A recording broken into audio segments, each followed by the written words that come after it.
Bonjour à tous, bienvenue ce matin à notre culte online. Nous sommes de nouveau avec notre ami Daniel, avec le 5e épisode, Qui est le vrai Dieu? Aujourd'hui, nous avons une histoire très passionnante. Nous sommes de nouveau avec un rêve de notre roi Nebuchadnezzar, que nous connaissons déjà relativement bien. Nebuchadnezzar, cet homme très compétent, cet homme prospère et influent qui ne s'intéressait pas à Dieu, mais Dieu, lui, s'intéressait à lui et à sa vie. Le dernier épisode traitait des 3 amis de Daniel qui ont littéralement passé par le feu. Et ce fut très encourageant d'entendre qu'ils ont été délivrés, mais que dans cette situation difficile, Dieu était avec eux. J'aimerais prier. Dieu Tout-Puissant, merci que ce matin, nous pouvons de nouveau être ensemble, réunis, et que toi, Saint-Esprit, tu es ici. Tu parles à chacun de nous, tu te révèles. Et merci aussi pour ce livre de Daniel, pour ce récit où toujours à nouveau nous pouvons voir comme toi, Dieu Tout-Puissant, tu aimes l'être humain, tu te révèles, tu cherches son cœur, comme tu aimes faire du bien, comme tu aimes démontrer ta bonté et ton amour. Je te demande que tu me donnes, que tu m'accordes les paroles nécessaires, que je puisse parler avec joie, avec facilité sur ce chapitre 4. Et je te demande que tu te révèles aussi à chaque auditeur au travers de ton Saint-Esprit afin qu'il puisse être touché par ta parole. Amen. Parfois, Dieu, il se révèle au travers d'un rêve. Surtout lorsque des personnes ne connaissent pas Dieu, il n'est pas rare que Dieu parle au travers d'un rêve. Mais Dieu, il parle aussi au travers de la Bible, et c'est pourquoi je vais lire aussi certains extraits ce matin, et j'aimerais prévenir que la numérotation, elle n'est pas identique dans toutes les Bibles. Les 3 derniers versets du chapitre 3 sont parfois inclus dans le chapitre 4. Donc la numérotation peut être différente, simplement ajouter 3 ou enlever 3 et vous serez toujours au bon endroit.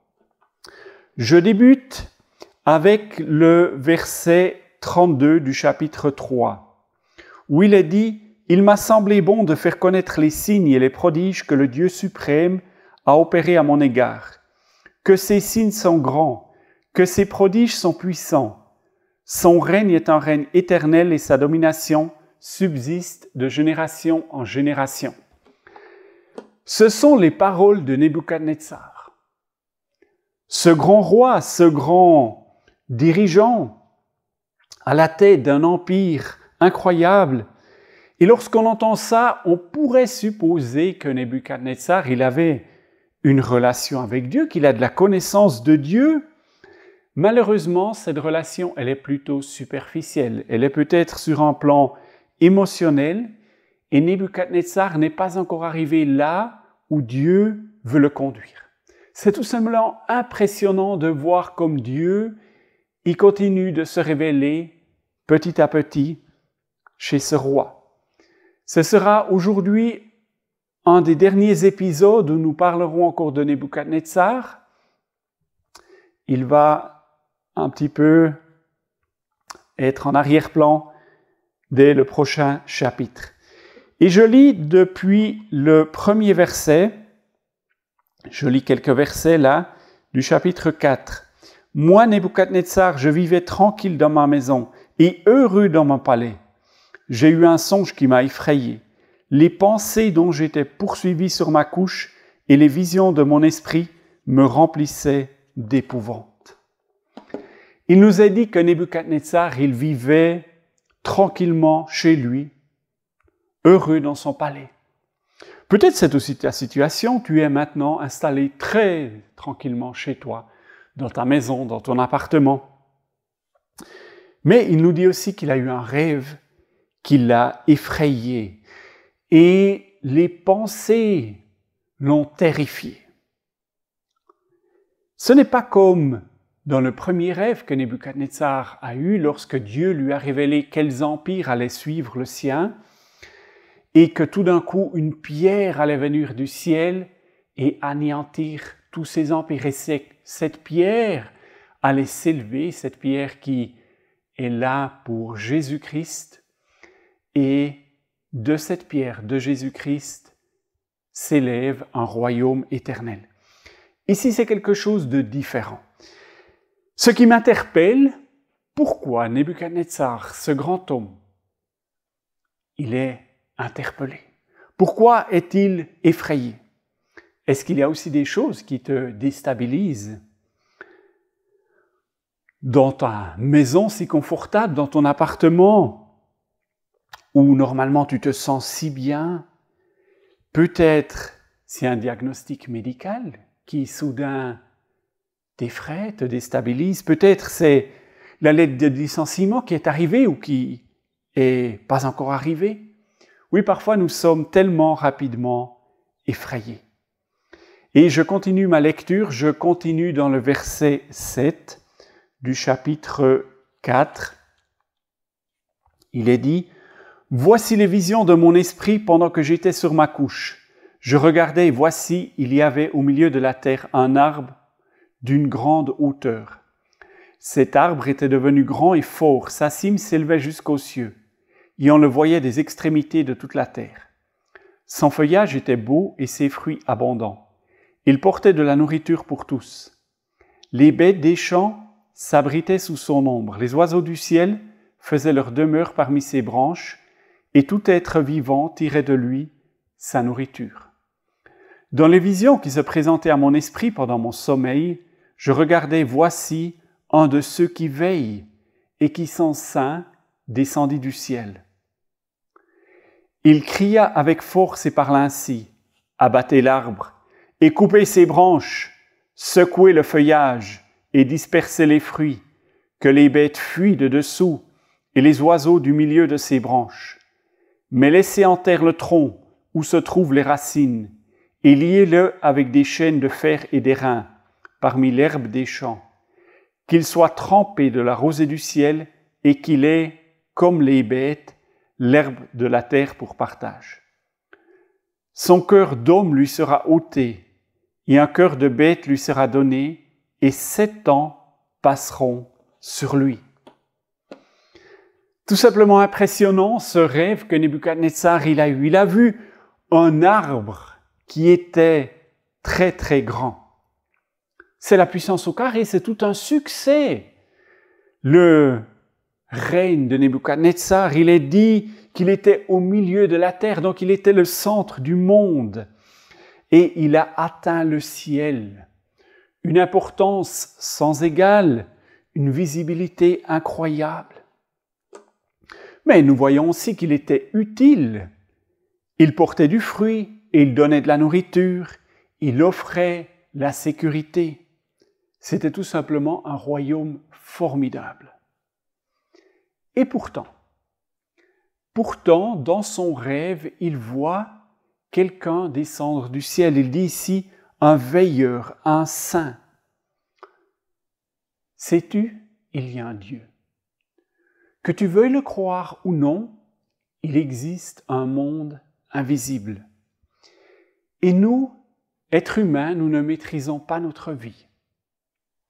Tu ne peux pas voir Dieu, mais pourtant, il existe. Et ça a été aussi l'expérience de Nebuchadnezzar. Il s'est rendu compte, il y a un monde invisible. Il y a un monde dont je n'ai pas le contrôle. Et il y a un Dieu tout-puissant. Je vais parler de 4 points ce matin. Premièrement, l'orgueil de Nebuchadnezzar.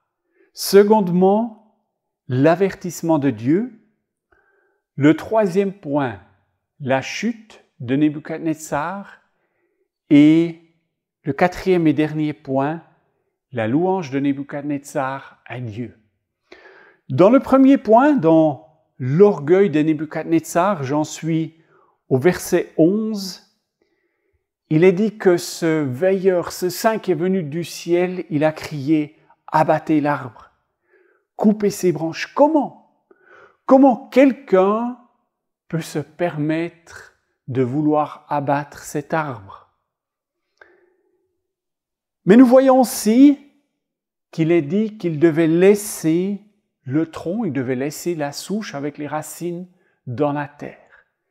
Et il devait le lier avec des chaînes de fer et d'airain. Dieu ne voulait pas une destruction définitive, il a laissé le roi en vie. Il avait encore un plan avec lui. Et aussi dans le verset 14, de nouveau, très clair, cette parole est un décret des veilleurs, cette décision est un ordre des saints. Et il est même dit, pourquoi cette histoire nous est gardée dans la Bible? Pourquoi c'est important qu'aujourd'hui tu la lises et tu l'entendes? Il est dit là, afin que les êtres vivants reconnaissent que le Très-Haut domine sur toute royauté humaine. Chaque être humain doit savoir que Dieu est au-dessus de tous les grands de ce monde. De tous les grands au niveau de la politique, au niveau économique, au niveau culturel, au niveau scientifique, Dieu est au-dessus d'eux. Dieu détermine la durée du mandat, ou la durée de leur règne, la durée de leur empire. Et cette histoire, elle me touche profondément. Elle me touche profondément parce que je vois la patience que Dieu a avec Nebuchadnezzar. Il est extrêmement patient. Tout au début, nous avons vu comme Dieu, il recherche toujours à nouveau le contact avec Nebuchadnezzar. Lui, il se faisait du souci, il voulait savoir comment continuerait son règne. Et Dieu se révèle. Et Dieu lui donne toujours à nouveau de nouvelles opportunités. Dans le verset 16, il est dit que Daniel, appelé Belchassar, il resta stupéfait, terrifié par ses pensées. Daniel, il a réalisé combien était difficile le message qu'il devait transmettre au roi. Et le roi s'en est rendu compte. Et il dit que le rêve et l'explication ne soient pas source de terreur pour toi. Et Daniel de répondre que ce rêve, qu'il soit pour tes ennemis, qu'il ne soit pas pour toi. Ce n'était pas comme lors du premier songe, où Daniel a pu dire « Ô roi, tu es la tête d'or. C'est toi ce roi magnifique. » Non, ici le message, il est tellement différent. Au verset 19, il dit « Tu es devenu grand. Tu as construit un énorme règne jusqu'aux extrémités de la terre. » Jusqu'ici, tout va bien. Tout se passe bien, il s'agit de la grandeur. Mais, une petite parenthèse ici, l'orgueil et la fierté nous font souvent perdre de précieuses opportunités et nous rendent la vie difficile. Combien c'est différent lorsque nous pouvons nous humilier devant Dieu, lorsque nous pouvons marcher aussi humblement devant les hommes, les femmes de notre entourage. Je lis un bref texte du Nouveau Testament dans 1 Pierre. J'en suis au chapitre 5, les versets 5 et 6. « De même, vous qui êtes jeunes, soyez soumis aux anciens, et tous, dans vos rapports mutuels, revêtez-vous d'humilité, car Dieu résiste aux orgueilleux, mais il fait grâce aux humbles. Humiliez-vous donc sous la puissante main de Dieu, afin qu'il vous élève au temps convenable. Il est dit, et vous tous, dans vos rapports mutuels, revêtez-vous d'humilité. » Combien c'est important pour nous que toujours à nouveau, l'humilité ait une place dans nos contacts, dans nos relations avec d'autres. Le deuxième point, l'avertissement de Dieu. Le verset 20, il nous est dit que ce veilleur saint, c'est l'explication maintenant que Daniel, il dit, où de nouveau la référence est très claire face à cette influence externe, face à l'influence de Dieu. Ce n'est plus un être humain qui intervient, mais c'est Dieu lui-même. Le verset 22 dit « On te chassera du milieu des hommes, tu habiteras avec les bêtes sauvages, et l'on te donnera comme au bœuf de l'herbe à manger. Tu seras trempé par la rosée du ciel, et 7 ans passeront sur toi, jusqu'à ce que tu reconnaisses que le Très-Haut domine sur toute royauté humaine. » C'est un verdict incroyablement dur. Tu seras chassé du milieu des hommes. Tu mangeras de l'herbe des champs. Mais en même temps, il y a aussi une lueur d'espoir. Il est dit jusqu'à ce que tu reconnaisses. Je crois que c'est une particularité, c'est une caractéristique de Dieu. Il contrôle le temps. La Bible est pleine d'exemples où Dieu tient le temps sous contrôle. Par exemple, dans Galates 4, il est dit « Lorsque le temps fut accompli, Jésus devint homme ». Ou dans Luc 12, il nous est parlé d'un riche cultivateur qui mourut de manière inattendue dans la force de l'âge. Ou par exemple, dans Apocalypse 2, 10, là, il est fait mention des souffrances de l'église d'Éphèse et il est dit qu'elles dureront 10 jours. Combien c'est réconfortant, même les souffrances, même la persécution, elle est mesurée par Dieu. Nous pensons avoir la vie dans nos mains, mais ce n'est pas le cas. Lorsque j'étais en secondaire, il y avait 3 Christophe dans ma classe, de bons camarades, et malheureusement, 2 d'entre eux sont décédés avant l'âge de 20 ans. C'était des jeunes si prometteurs. Mais aucun de nous ne tient la destinée dans sa main. Que tu crois en Dieu ou non, tu n'as aucune influence sur la durée de ta vie.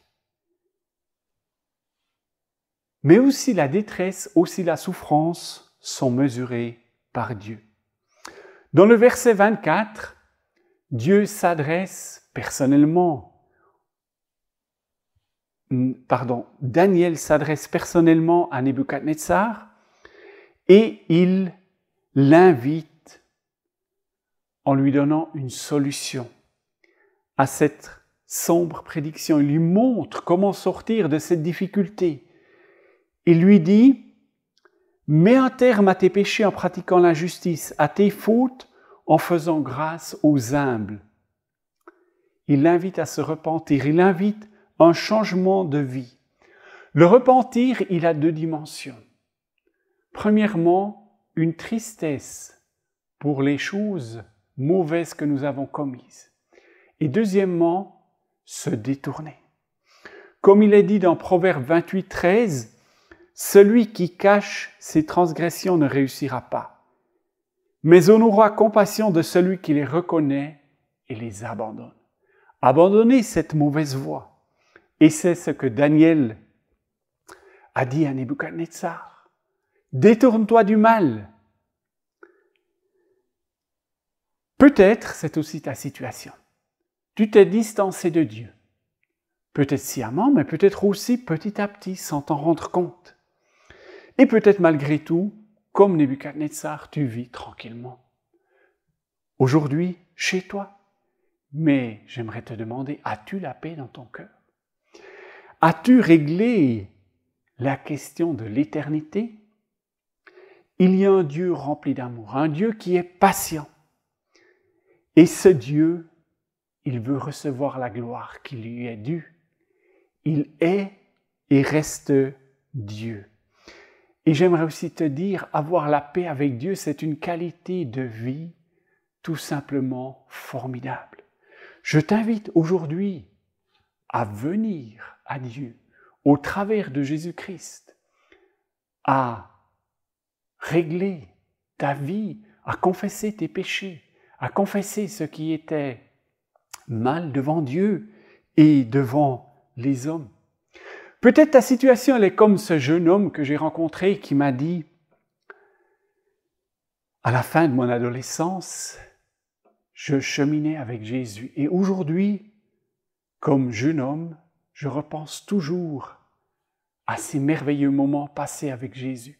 Il n'y a pas un jour où je ne repense pas à ce bonheur que je connaissais avec Jésus-Christ. Et j'aimerais de nouveau recevoir ce bonheur. J'aimerais de nouveau vivre avec cette relation de joie avec Dieu. Dans le verset 25 et 26, il nous est dit que ce rêve que Nebuchadnezzar il a eu, il est devenu réalité. Tout cela devint réalité pour le roi Nebuchadnezzar 12 mois plus tard. Oui, Dieu est patient. Il a vraiment de la patience. Il lui a donné 12 mois. 12 mois pour y réfléchir, 12 mois pour prendre des décisions. Et j'en arrive au troisième point, la chute de Nebuchadnezzar. Dans la deuxième partie du verset 26, et le verset 27, il nous est dit « Tout en se promenant dans le palais royal à Babylone, le roi prit la parole et s'exprima. « N'est-ce pas Babylone la grande, celle que j'ai moi-même construite pour en faire la résidence royale par la puissance de ma force et pour la gloire de ma majesté ?»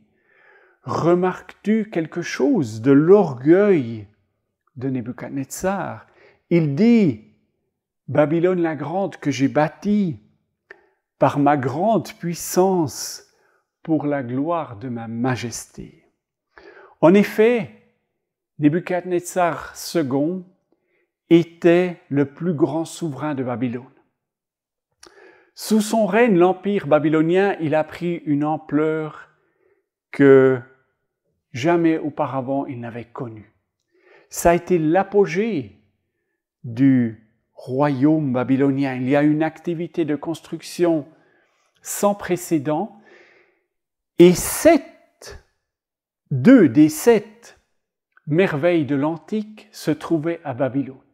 Les jardins suspendus et aussi les murs de la ville. Donc c'était quelque chose de impressionnant. C'était tout simplement magnifique ce que Nebuchadnezzar a bâti. Et maintenant, il est là, il se promène dans le palais royal et il exclame, il exprime tout ce qu'il a fait. Et peut-être c'est aussi ta situation. Parfois, nous chrétiens, nous avons aussi tendance à considérer notre succès et notre réussite comme notre propre mérite. Par exemple, j'ai travaillé dur pendant mes études et c'est pour cela que j'ai décroché un si bon job, ou j'ai construit, j'ai acheté cette maison juste au bon moment, ou mes enfants sont si brillants parce que nous les avons si bien éduqués. Examine ton cœur et donne la gloire à Dieu qui lui est dû. Réfléchis un instant tout ce que nous devons à Dieu. Que toi et moi, nous avons pu nous lever ce matin, c'est un don de Dieu. Que nous avons suffisamment à manger, nous le devons à Dieu. Le fait de pouvoir raisonner clairement, le fait de pouvoir entendre, le fait de pouvoir parler, et tant d'autres choses, nous les devons à Dieu. Et pourtant, parfois, nous nous comportons comme si nous étions maîtres de notre destin. Nous oublions de rendre gloire, d'être reconnaissants envers Dieu. Verset 28, il parlait encore quand une voix venant du ciel se fit entendre. Je vous ai dit tout d'abord que Dieu, il est très patient. Mais en même temps, Dieu, il peut intervenir extrêmement rapidement. Il peut agir très rapidement parce qu'il est Dieu.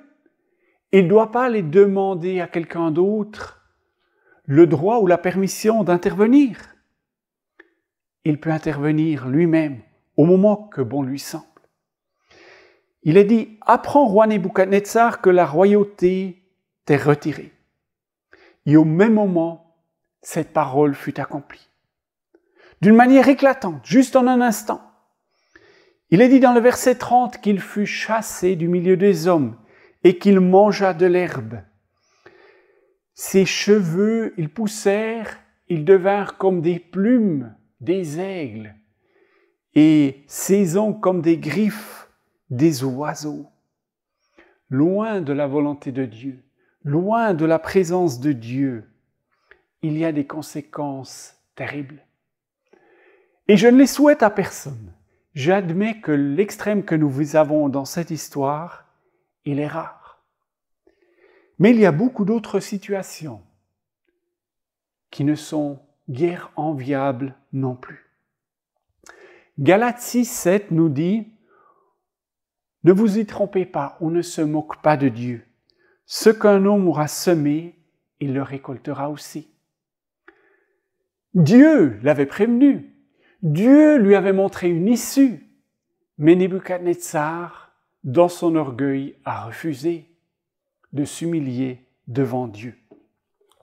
J'aimerais encore lire un autre texte du Nouveau Testament et pour cela, j'ouvre Philippiens 2, les versets 6 à 11. Existant en forme de Dieu, il est parlé ici de Jésus-Christ, il n'a point regardé son égalité avec Dieu comme une proie à arracher, mais il s'est dépouillé lui-même en prenant une forme de serviteur, en devenant semblable aux hommes. Il a paru comme un vrai homme. Il s'est humilié lui-même, se rendant obéissant jusqu'à la mort, même jusqu'à la mort de la croix.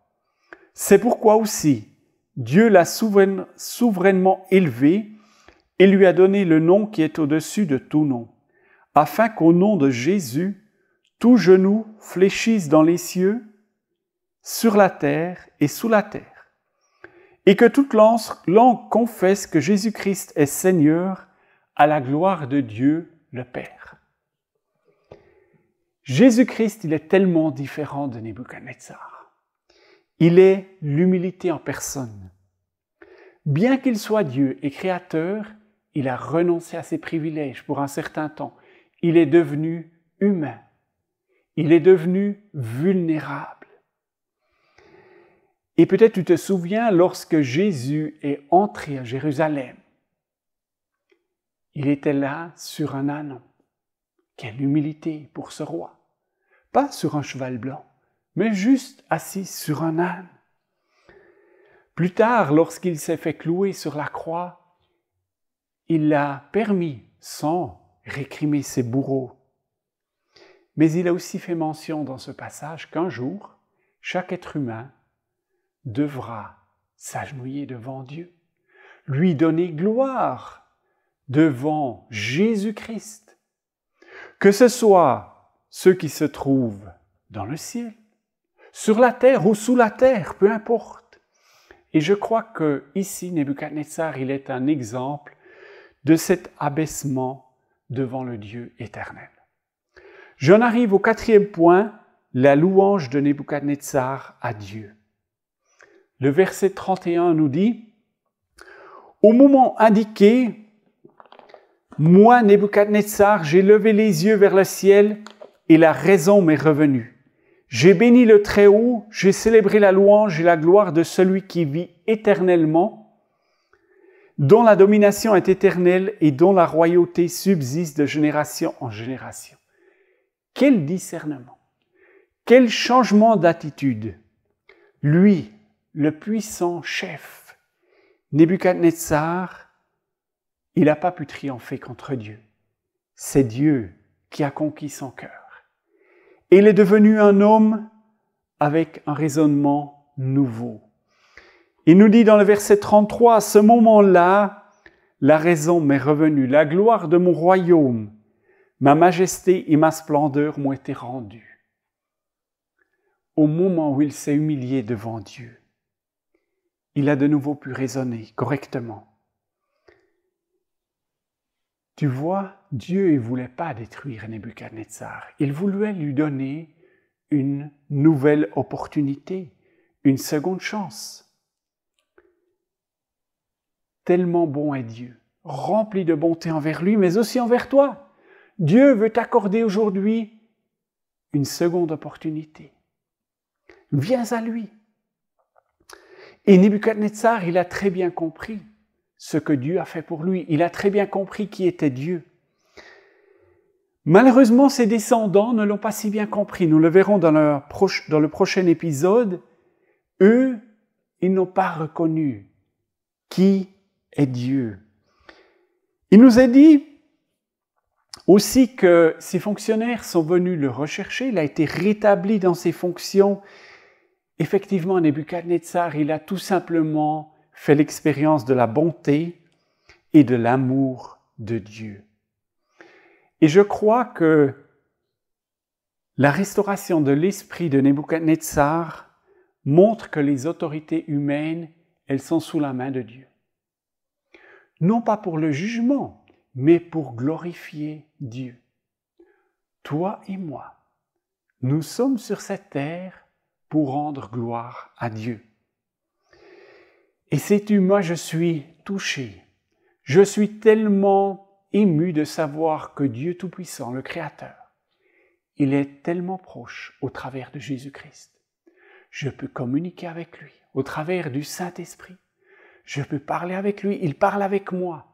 Je peux vivre dans cette relation, cette intimité avec lui, jour par jour. Il m'a pardonné mes péchés. Il m'a donné à maintes reprises une seconde opportunité. À maintes reprises, il m'a donné une nouvelle chance. À maintes reprises, il m'a gardé en vie. Et il m'a préservé de grandes difficultés. Et lorsque j'ai traversé des difficultés, il était avec moi, il m'a porté. J'aimerais encore prier. Dieu Tout-Puissant, nous avons été ce matin touchés par ta grandeur, touchés de voir comme tu es au-dessus de toute autorité. Tu es au-dessus de tous les grands de notre temps, peu importe qu'ils soient au niveau politique, au niveau économique, à d'autres niveaux scientifiques. C'est toi qui les tiens dans ta main, c'est toi qui donnes les capacités, c'est toi qui donnes les opportunités. Et aussi dans nos vies, c'est toi qui nous donnes les opportunités, c'est toi qui nous ouvre les portes et nous te disons merci. Nous te disons merci pour ton amour, merci pour ta toute-puissance envers nous, ta fidélité, ta miséricorde. Et en même temps, nous voulons nous humilier devant ce Dieu tout-puissant comme nous l'avons lu. Car toi, Dieu, tu t'opposes aux orgueilleux, mais tu fais grâce aux humbles. Humiliez-vous donc sous la puissante main de Dieu, afin qu'il vous élève au moment voulu. Dieu Tout-Puissant, je m'humilie devant toi parce qu'il n'y a aucun Dieu comme toi. Tu es le Dieu créateur, toi, Seigneur Jésus, tu es notre Sauveur. C'est toi qui as donné ta vie sur la croix. C'est toi qui es mort et c'est toi qui es ressuscité. Saint-Esprit, c'est toi qui œuvres dans l'Église, c'est toi qui œuvres en nous. Et nous te rendons gloire en ce moment. Je t'invite cordialement à écouter le prochain message online dans 2 semaines. Et dans 1 mois, nous continuons avec le 6e épisode du livre de Daniel. Le thème sera « Savoir implique une responsabilité ». Là aussi, un sujet très captivant et je t'invite à nous rejoindre. Je te souhaite un dimanche béni, une toute bonne semaine avec ce Dieu Tout-Puissant.